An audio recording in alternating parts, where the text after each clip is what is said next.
Hello everyone and welcome back to From Our Basement Gaming. Hey everyone. We are back with part 5 of Metroid. That we are. And we're moving right on along. Yep. Only two with that one.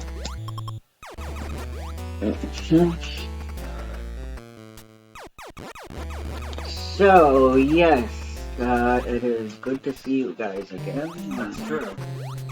We are glad to be back doing more Metroid. Yeah. I think we're gradually making progress. Yes, and this time around I did pull up a map. Oh good, so we won't be wandering aimlessly. Yeah. And I don't know if I was successful last episode, but there was another missile thing to expand the amount of missiles that I have. But Nice. I think the other thing that I also need is to collect a bunch of these things so I can not lose so frequently. Right, yeah. But to do that, you need...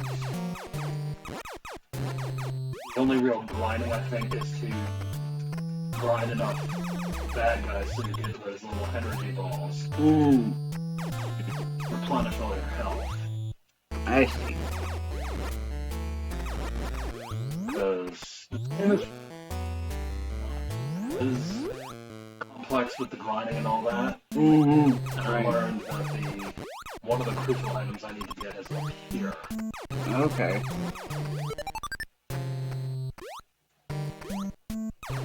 Not sure how to get there, but there is... Because one of the crucial items is my feet. Okay. I see.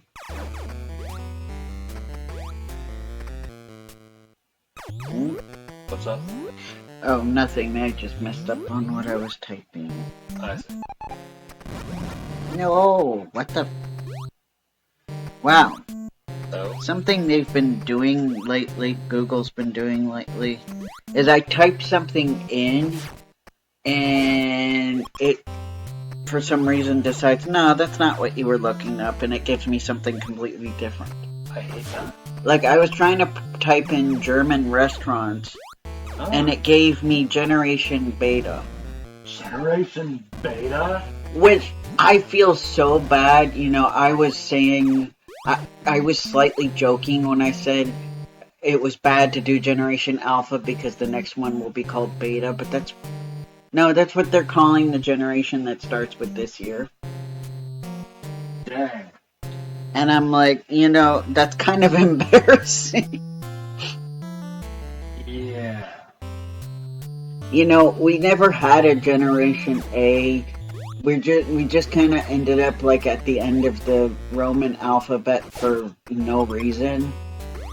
No thanks to the daggone author who decided to refer to the children of the 1960s as Generation X. Yeah. And that covered the 60s and the 70s. And the first generation born by baby boomers and... feel for them because they kind of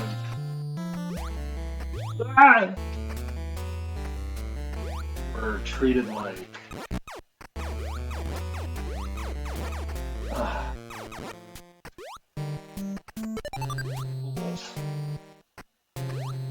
Yeah. Yeah, so like, thanks to that now we've decided we're gonna do the Greek alphabet. yeah. And then like, we didn't give our alphabet much chance. No, we didn't. Considering, I think we used to be called Generation Y before they decided they liked the word millennial as opposed to... Yeah, and then randomly we're gonna call the next one Generation Z. Yeah. Or the Zoomers, I guess. Yeah, Gen X is first. Yeah. First kids, the Zoomers. Well. Got another missile. Yay.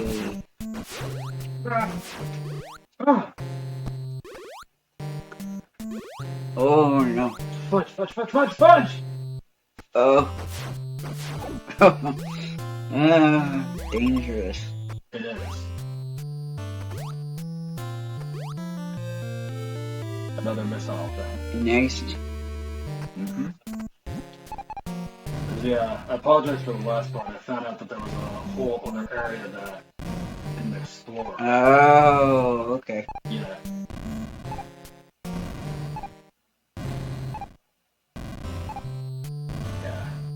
Yeah.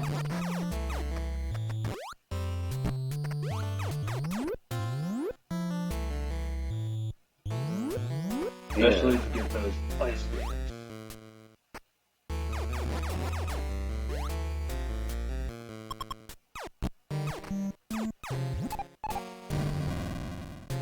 But yeah, so we're just, you know, trying to just play nostalgic games and not think about that stuff. It's just annoying, though, that Google's trying to be like, no, you want to look up this thing. And I'm like, no, I don't. The Incredible Outrage Machine? Yeah.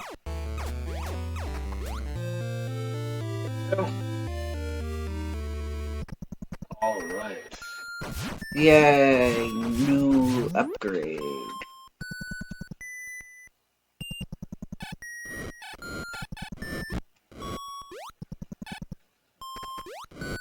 Yeah. Happy to show you if I can make it out of this thing alive. Oh. And I did not. Nope. But, again, even if you get killed, you still get to hold on to your items. Yeah. Jot down the password, which Kevin and I have Yeah. been recording using, Pictures. Let me delete that picture because it's already obsolete. So. yeah. A lot easier to you saw when I demonstrated that my beam now freezes bad guys. Yes. Very nice. Which is very good because in some spots you need that to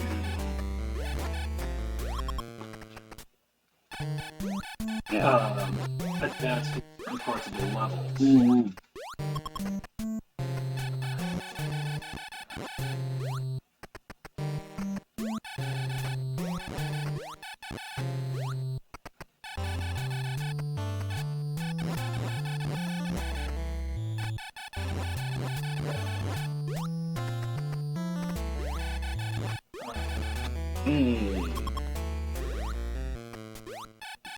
Whoa. Yeah. Not perfect. No. No, but we're doing our best. Yes. Alright, I just got some health. It seems that the health is random. It seems like it, yeah. That makes it a little bit difficult. I stole my missiles. Although, the things jumping up and down can become really useful platforms.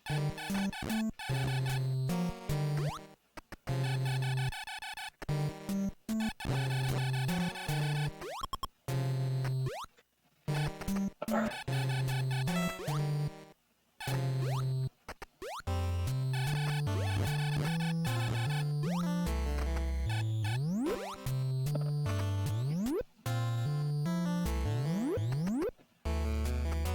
Okay. I'll demonstrate that this bird-like thing, now I can turn it into a platform. Mm-hmm.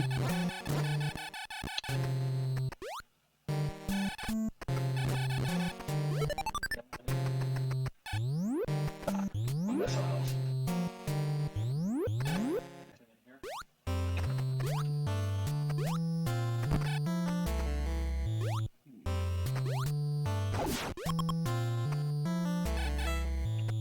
Yes, so... That is a very convenient indeed. even just slowing them down enough for you to move is great. Yeah.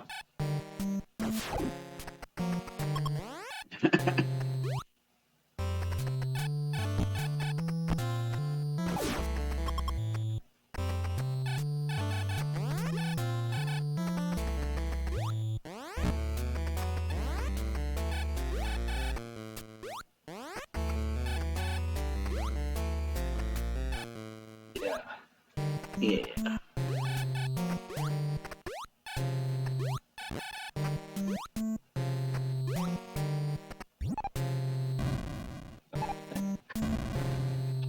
Okay.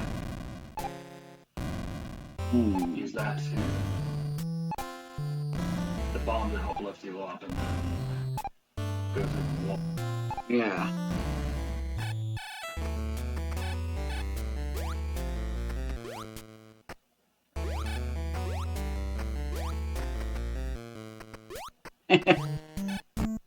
Yep, little stepping stones there. Exactly. Whoa, no, no, no, no, no, no, no, no, no, no, no. Exactly, using those stepping stones. Alright, got some more missiles. Good, yes. So, yes, sorry, not sure what else to talk about, yes. I mean, we've just kind of been chilling and watching stuff. Pretty much. We started watching Nana, Yeah, we have been watching that. which is a classic shoujo, but it's actually really good. I think so far, anyway. The platform killed me. No, because it just doesn't seem to have all the stereotypes. It's written in I feel like a kind of more grounded way, don't you? Yes. Yeah.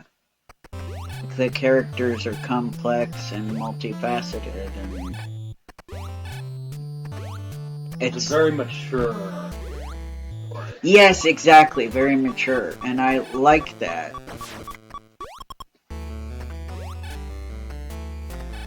I think that it's very important in a shoujo for you to show the complexities of romance and not make it idealistic. Mm-hmm. And I'm more familiar with... Sorry, I don't remember her name, but this mangaka, I'm more familiar with her other work, Paradise Kiss. And I really enjoyed how Paradise Kiss was written in the manga, because the character that she fell for and he had a thing for her and pursued her, they had a relationship throughout the whole story, but the female lead, she becomes mature enough to acknowledge that what they had was a very toxic relationship, and she was able to leave that relationship. And I think that's very important. I agree. Because I feel like a lot of shoujo get very tropey and they get into making idealistic romances. They get into a lot of the similar tropes that Western romances do, like chick flicks and stuff. Like, oh, love at first sight and everything's perfect, or, you know.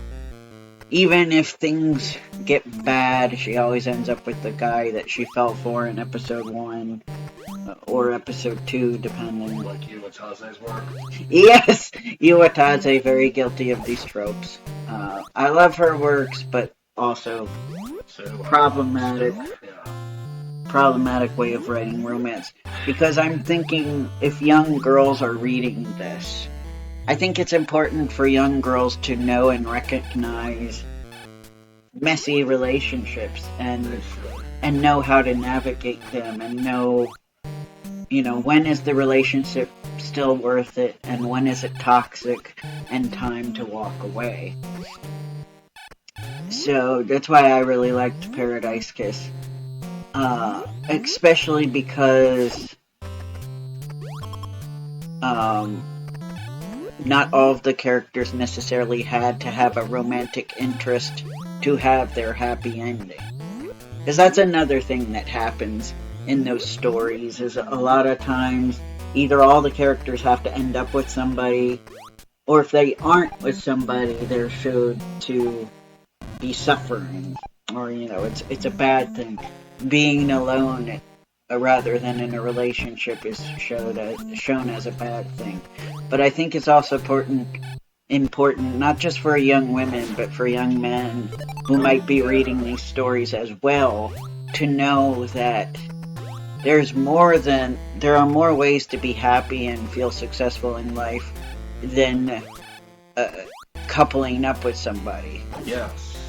I remind myself of a certain group of people.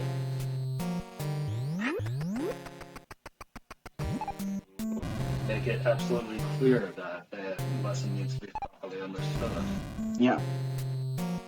I don't know if I should go into detail. I don't know. I didn't follow.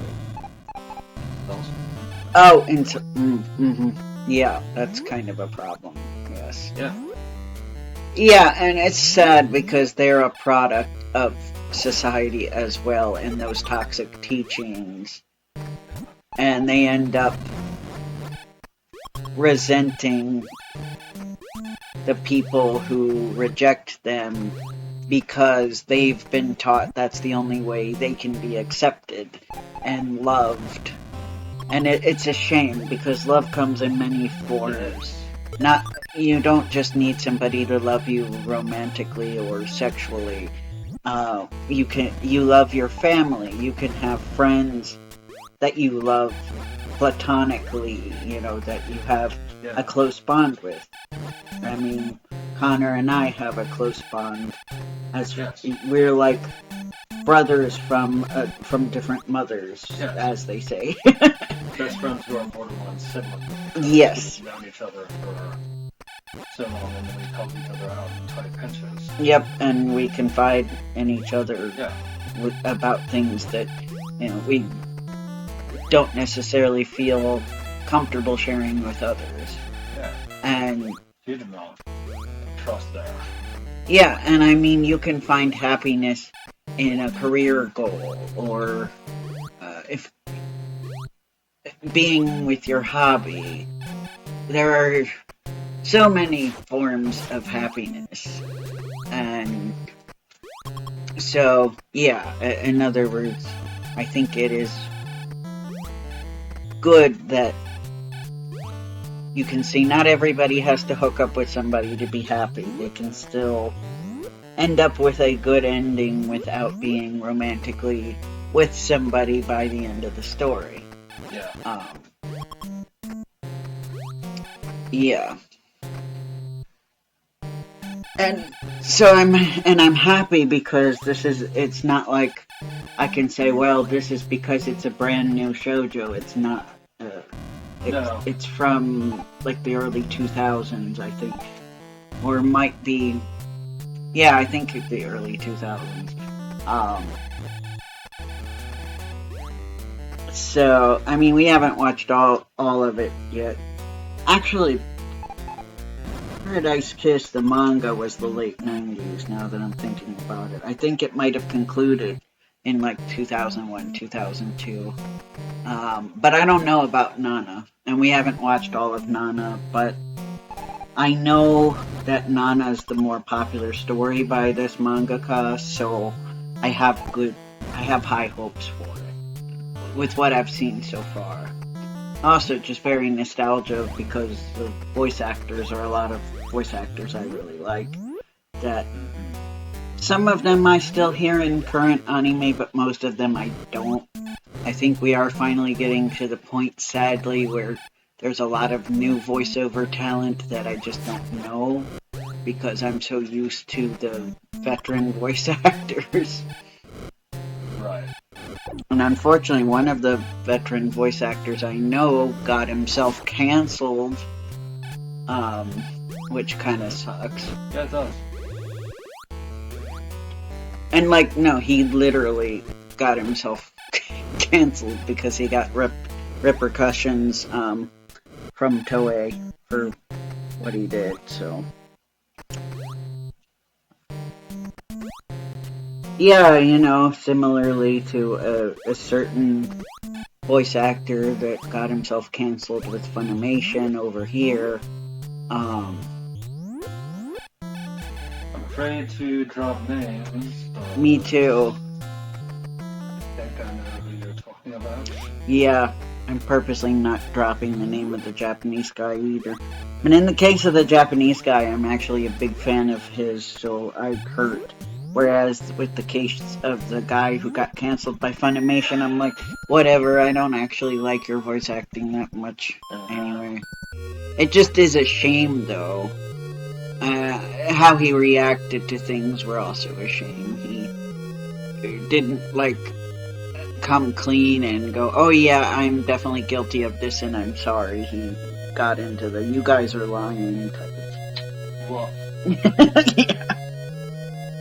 yeah, it's a big legal battle, and those who know who I'm talking about already. But I'm not gonna get into it. It was kind of a bad thing where a lot of his loyal fans were sticking by him to the point of yeah, to the point of really getting into victim blaming and kind of bullying the victims. Because in their eyes it was alleged, and I guess it was alleged, but since I'm not saying names, do I have to say alleged? I don't know. right. This was all alleged, I guess. There.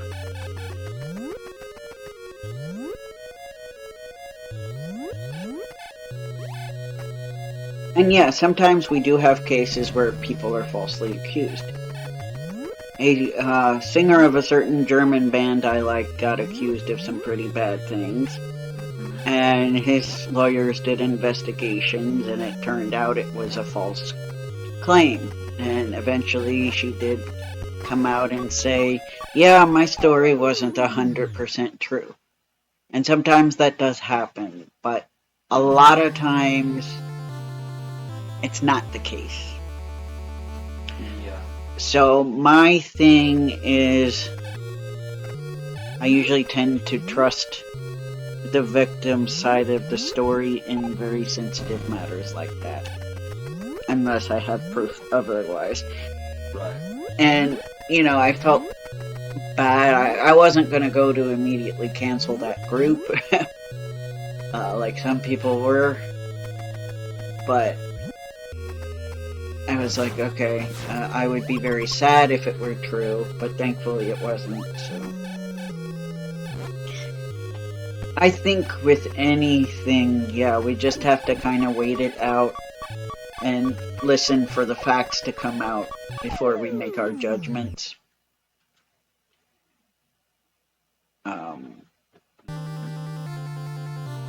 And also, by the way, if somebody you really love does something really horrible, it's okay to like the thing they do and still not forgive them for, how am I saying this? Okay, for example, say an actor you really like did something really, really horrible that you do not agree with. It's, you know, really horrible. You can still like their portrayal of the characters they did in the movie and still like them as an actor without forgiving what they did or agreeing with what they did. Does that make sense? Yeah, it does make sense. It's what some people call separating the art from the artist. And I know it's easier said than done, and there are people who probably don't understand that, and people who don't understand that may accuse you of agreeing with said thing. but that's not the case. I don't know. It got really deep. Sorry about that. I don't even know if I'm making proper sense, but I think you're doing alright.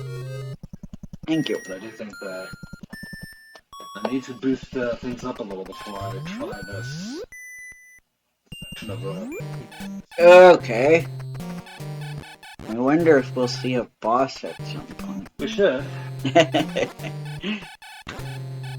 Oh yeah, I don't have any. Alright. But now I do.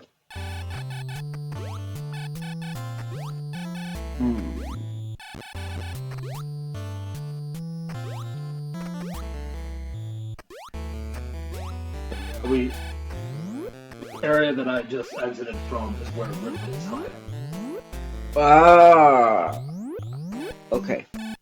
So there I could red light. Okay. You just want to get a boost first, huh? Yeah, I'm not really strong. Right. As I'm tapped out of missiles and I just lost only 30 hit points, so... Right. Yeah, I see that.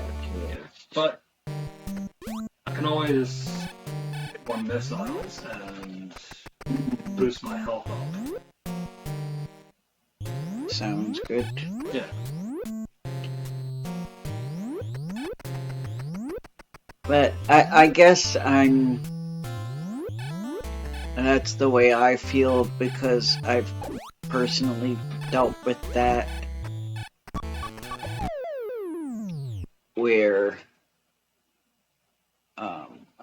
some artists I've liked have done things, but for the most part, knock on wood, people that I am really a big fan of have not been getting themselves in trouble, with one of the exceptions being said Japanese voice actor who got himself cancelled.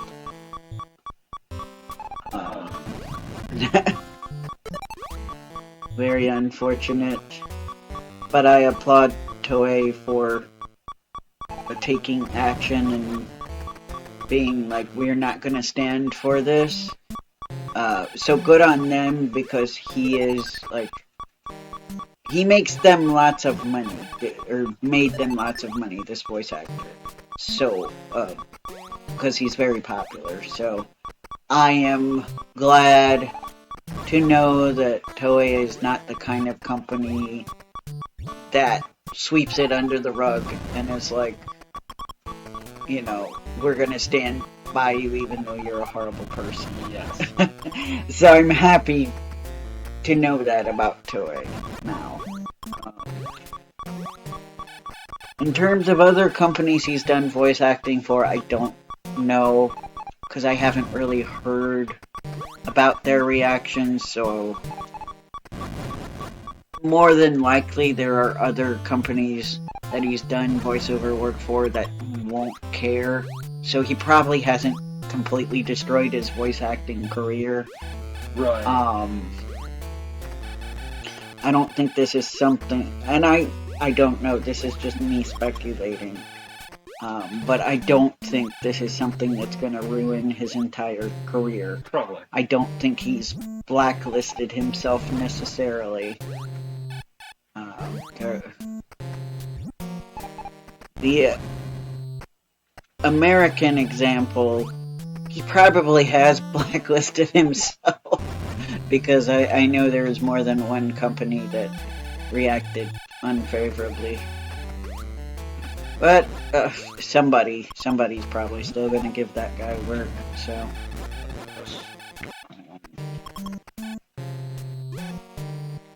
Because there's always going to be companies that are like, we don't care what you do in your personal life. Unfortunately, it's true. Although really, no, this is not his personal life. This was in his capacity as a voice actor, so never mind. It is in the case of the Toei example. That was his personal life, that he got canceled for, but not the Funimation voice actor. Uh-huh. This was stuff he was doing at public appearances, so. Yeah. Or, yeah. Oh, yeah. And I'll stop now, because if I say much more, any doubt of who I'm talking about will be gone. And it's actually 30 minutes, so I guess we should have stopped. Yeah, we probably should. But I'll wait till you get another. Yeah. But anyway, yeah. Sorry about the heavy topic. It was just on my mind. In other news, the new kitty cat is out and about more. That's awesome. She seems mostly to be comfortable with the boys, but still kind of hisses and bats at them a little bit. But I feel like for the most part, they're all playing. Even with my other girl, I was most happy to hear that your two girls are doing quite well. For the most part, I mean, she still growls and hisses at her, but I think they have moments where they play together. Yeah. And Winnie and Gabe have moments where they play together, but she'll still like hiss at She him. doesn't appreciate the rough play. It's interesting. Yeah. Yeah, and I think Gabe is trying to kind of get a feel for what's okay, because I know he was like cautiously pouncing her. Like, it's good. Like, can I pounce? And then when he did, she kind of hissed at him, and he like backed up a little bit because he was gonna like paw at her. So then he just did one paw, like, is this okay? Is this? And she still hissed at him. That poor guy. I do wonder if that. Yeah, I know. Yeah. I do wonder if that's like an insult in cat culture. I don't know. It's probably like, I'm trying to be nice, but she's like, get away. Well, putting the paw on your person, but... Oh. Yeah, but sometimes they bat at each other when they play. Right. So you kind of have to pay attention to body language. And I don't know, for all I know, Winnie could just be a cat that hisses when she plays. Because when they are playing, they are simulating fighting. Yeah. So it could just be that that's how she plays. Because I didn't notice like puffed up fur or her or she wasn't. Yeah, her cowering. Yeah. She was just stop that. Yeah, and I read that when they play, they will communicate with each other with hissing when it gets to be too much. They'll communicate hey, back off. Or, you're being too rough now. I don't like this. Yeah, exactly. And they'll yelp too. So, yeah. I find them fascinating. They are.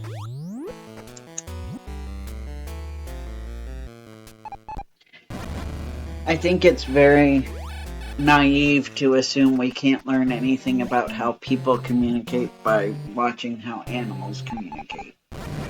I know they're different from us, but they really aren't that different. No, they're not. They have some things that are similar to us. Yes. So we are almost done, guys. Yeah. Sorry about that. It's okay. Yeah, probably.